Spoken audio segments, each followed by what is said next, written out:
Hey guys, welcome to Lingua Marina. Let's continue talking about the American accent. You know, something that happened to me, well, I would say recently, a couple years ago, when I was babysitting my aunt's dog, I started to talk to a lot of Americans who had a dog as well because I was walking my dog. And I walk with the dog and I hear people say, "Who's a good boy? Good boy." Or another phrase, "Who's a good girl?"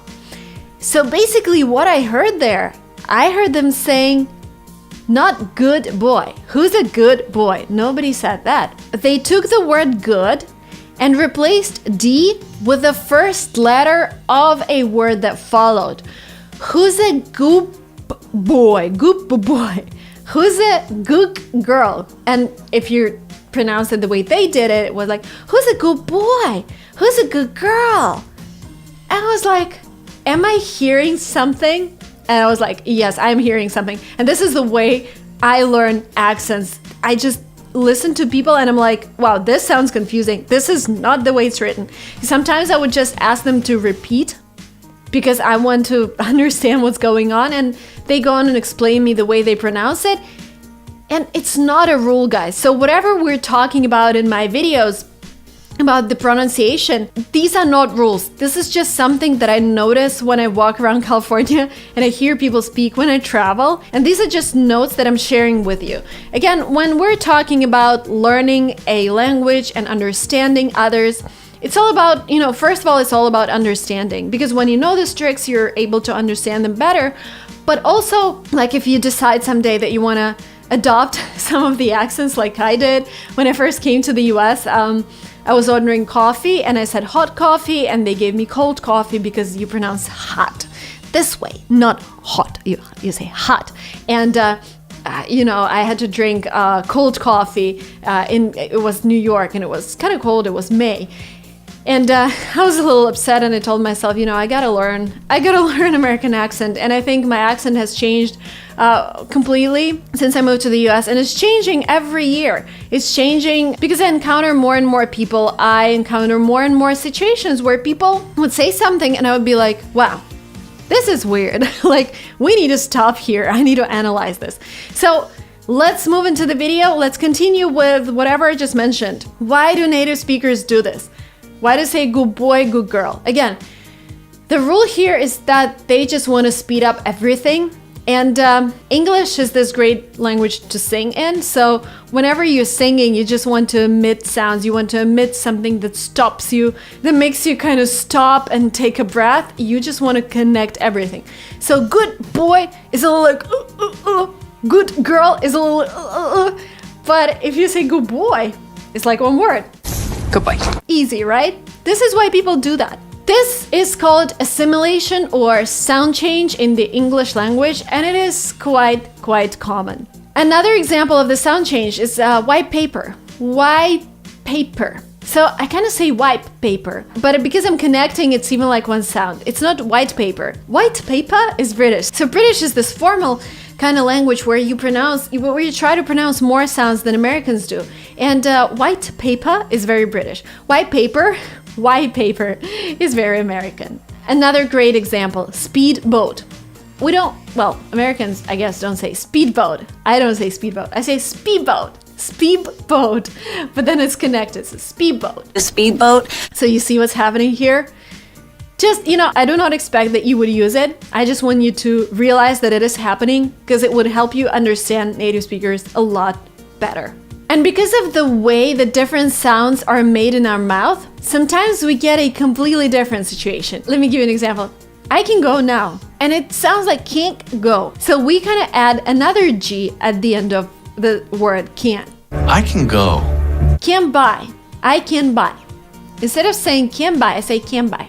I can buy this. You can buy new ones. Again, because can buy is just a lot of movement that has to happen in my mouth. But if I say can buy, I'm already shutting my mouth in order to pronounce the sound B.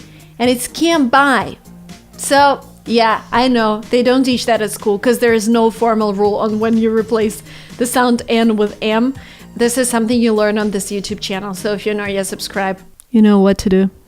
Green Park. It's Green Park. It's not Green Park, the way it's pronounced. Do you want to take a walk at Green Park on Monday? On Monday. Are you joining me for a class on Monday? On Monday. Something like this. Some of the other thing we talked about in my previous videos about how to sound like a native speaker and speak English faster. If you haven't watched them, you totally have to watch them. The links will be down below. They're really important for, I guess, anyone who's learning English, because if you don't want to speak fast, at least you want to be able to understand other people. So we talked about elision, where sounds disappear, and just wanted to remind you of a couple examples, because sometimes when letters T and D appear between two consonants, they tend to disappear. Let me give you some examples. That was the worst job I've ever had. But I would really say, that was the worst job I've ever had. You see, T disappeared. Worst job. Where is it? I don't know. Just one person came to the party. Just one person came to the party. Where is T? I don't know. Just one. And let me give you a couple last examples that would blow your mind. Handbag. It's handbag, but N and D are replaced by an M.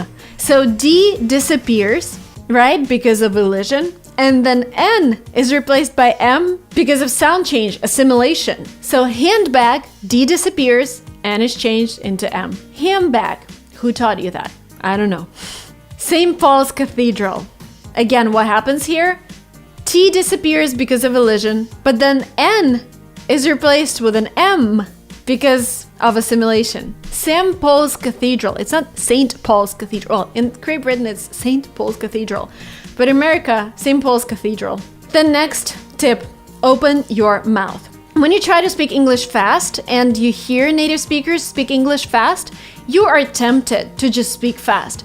But the way it works with native speakers, they've done it so many times. They pronounce so many sounds. It comes naturally. When you try to speak fast without enough practice, we tend to eat sounds. And I made this mistake. Again, when I came to the US, I wanted to sound more natural. And I started just speaking as fast as I could. Normally I'm a fast speaker. Even like when I'm speaking Russian, people complain on my Russian channel that I speak too fast. Maybe you complain. You don't complain. You guys, the nicest audience I've ever had. You never complain, you only thank me. But I know I can be too fast sometimes. The thing is, in some cultures like Russian, or I would say some Asian cultures, we don't open our mouth the way Americans do. So and sometimes it is crucial, like pen and pan. Two completely different words. And you see how I open my mouth when I say pan. That makes a huge difference. Bad versus bed. Two completely different words. Again, if you mess it up, if you forget to open your mouth, people will probably guess the meaning of the word just from the context.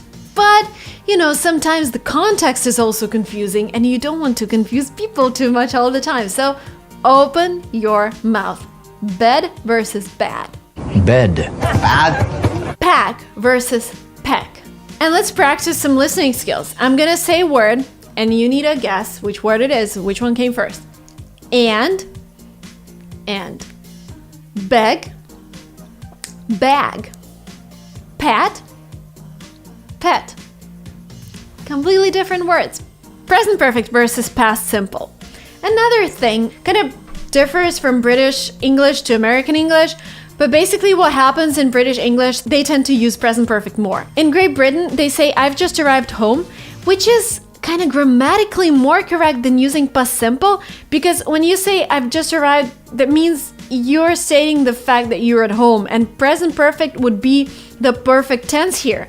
In America, again, people tend to simplify everything, and Americans would say I just arrived. It's faster, right? In terms of like grammar, I would say, well, it works, but still when we use past simple, we want to add more details. We're telling a story, but we're not stating our current state. We state actions in the past. With present perfect, we kind of want to emphasize that we're at home.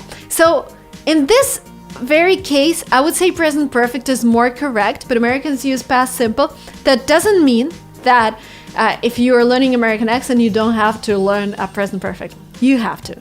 Oh, and by the way, guys, if you're still confused about the tenses, if you need more information on tenses, if you need tables, if you need explanations, if you need additional videos from me, I have the whole workbook that focuses on English language, but we have the whole section on English tenses. I try to explain them in the easiest way possible because I know how important they are and how confusing they are. And we also have a lot of tables that would help you learn more idioms, learn more vocabulary, learn necessary grammar, so the link will be down below. It costs $7.95, and I think it's a great chance for you guys to have some materials while you go through my videos and learn English. The link down below, check it out, my English language workbook. And the last but not the least for today, exaggerate. Americans exaggerate everything. I guess, well, American culture is like everything is so bright here. Everything is so amazing. And, you know, people just, I don't even know, when they're positive, they're really positive. When they tend to be less negative, and I kind of like it, again, coming from a culture where people are not like showing their emotions too much. But the thing is, when I came to the US, when everyone is smiling, when everyone is like, oh my God, your dress is amazing, that just helps me get through the day. I feel happier. I don't know, it depends on the kind of person you are, but I personally like it. And if you want to sound more American, this salad is not good. This salad is absolutely the best salad I've ever eaten my whole life. This is the best thing I've ever tasted. Or, this video is not just a good video. Oh my God, this was the best video I've ever seen in the past few years. Oh my God, Marina, you're amazing. Do this in the comments.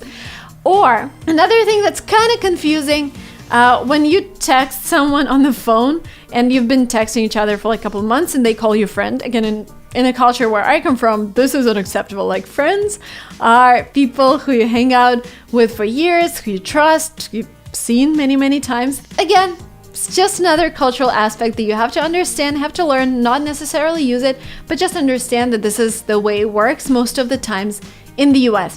Thank you guys so much for watching this video up to the very end. If you're not yet subscribed to my channel, there's a red button down below, hit subscribe, and we'll see you very soon in the next videos. Bye bye.